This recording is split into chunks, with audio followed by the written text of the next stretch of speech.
అయితే ఎవడికి ఇచ్చినా పర్లేదు కానీ వైఎస్ఆర్సీపీ వాళ్ళు ఒక్కడికి ఇస్తే మాత్రం ఒప్పుకోరు. ఆ ఒక్కడికి ఇవ్వద్దు, ఆ ఒక్కడికి ఇవ్వద్దు, ఆ ఒక్కడే మాకు నచ్చలేదు వాడికి ఇవ్వటం.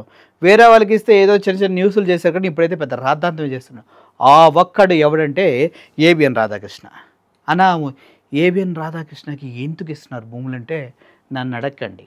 ఉదయం మనం ఒక న్యూస్ చూసాం, ఏబిఎన్తో సహా టీవీ5కి సంబంధించి ఈటీవీకి సంబంధించి ఎన్ని యాడ్లు ఇచ్చారో, ఎన్ని కోట్ల రూపాయలు ధారాదత్తం చేశారో మనం చూసాం. అర్థమైందా? కొన్ని కోట్ల రూపాయల కోటి దీపోత్సవానికి కొన్ని కోట్ల రూపాయలు ప్రభుత్వ ధనాన్ని ఈటీవీకి ఇవ్వటం, ఈనాడు పేపర్లకు ఇవ్వటం, టీవీ5కి ఇవ్వటం, ఏబిఎన్ ఆంధ్రజ్యోతికి ఇవ్వటం, ఇలా చెప్పారు కొంతమంది. అందులో వాస్తవాలు కొన్ని జీవోలు కూడా ఉన్నాయి, దాన్ని కూడా ఆర్ఓ ఆర్డర్స్ కూడా ఉన్నాయి, అవి కూడా చూసాం మనం. అయితే ఇది హైలైట్. మన ఏబిఎన్ రాధాకృష్ణ గారికి పాపం టీటీడీ చైర్మన్ పదవి ఆశించారు, అది ఇవ్వాల. పాపం బీఆర్ నాయుడు కొట్టుకెళ్ళిపోయారు. ఆ తర్వాత నాకేంటి అని అడిగితే పాపం వైజాగ్లో తీసుకోపో, 1 ఎకరం నీ స్టూడియో కట్టుకుని అల్లాడిచ్చంటే దానికి కూడా వైఎస్ఆర్సీపీ వాళ్ళు పూర్తి స్థాయిలో వ్యతిరేకంగా నిలబడ్డారు. ఒకసారి ఈ న్యూస్ వినండి.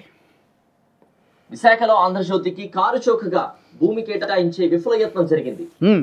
పరదేశీ పాలనలో 1/2 ఎకరం స్థలాన్ని ఆంధ్రజ్యోతికి కేటాయించే అంశాన్ని జీవీఎంసీ కౌన్సిల్ ముందుకు తెచ్చారు. రెగ్యులర్ అజెండాలో చర్చ లేకుండానే టేబుల్ అజెండాగా 67వ నెంబర్ అంశంగా. ఎందుకు సార్, ఎందుకు చర్చకు రావాలి? మీ ముందుకి ఎందుకు చర్చకు రావాలి? మా చంద్రబాబు నాయుడు గారు వడ్డించేవాడు మనోడైతే చివరిలో ఉన్నా కూడా అన్నీ అందుతాయి. ఏబిఎన్ ఆంధ్రజ్యోతి మాకు ఫేవర్ చేస్తుంది, మేము కూడా వాళ్ళకి ఇస్తాం. మేమంతా వచ్చి ఆంధ్రజ్యోతికి స్థలాలు ఇస్తున్నామంటే వైఎస్ఆర్సీపీ పార్టీలు వేరే వాళ్ళంతా ఇచ్చేయండి అంటారు ఏంటి? అందుకోసం మా ఇష్టం వచ్చినట్టు చేసుకుంటాం.